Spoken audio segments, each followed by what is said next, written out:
It's good. Good to hear. Good to hear Vancouver getting a bit of a kicking once in a while. Even though you're the poet. Even though, yeah, that's true. That's true, actually. Grant Shipway, please come on up. That's okay. Hello. This is called, it's okay. This is called Looking at Canada. When traveling and meeting strangers, I'm usually asked, what's Canada like?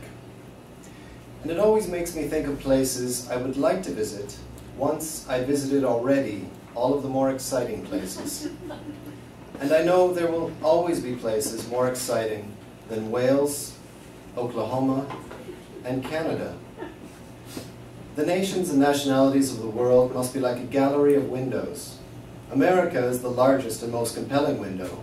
The world is in love with her television shows, her fashion designers and politicians. And Canada is a very small window with a few temporary celebrities pressing their noses to the glass. Today, a yoga practicing prime minister. Yesterday, a tattooed dancing bitch of a pop star. They crowd the small window, and it's hard to see anything of the background. Have there ever been any Canadian movies? Did anyone ever write a Canadian novel? It's difficult to say, and you wouldn't know by watching the television or reading a newspaper. I've dedicated my life to reading books, and I read them in a revolution of classic literature, modern literature, and Canadian literature.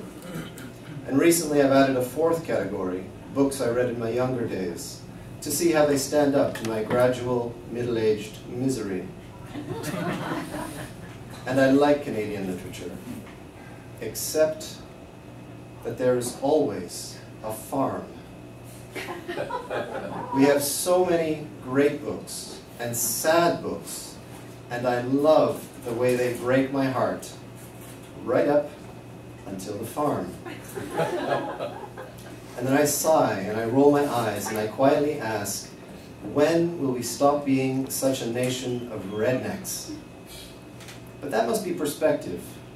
Not only is the world looking at Canada, a portrait of a country, a small window where you can see a cartoon moose and some ice hockey, but also for us, a nation of people looking out at the world through our compact lens, distorted by our particular Canadian smugness, our small-town aspirations, and our complacency, our deeply ingrained, cowardly complacency.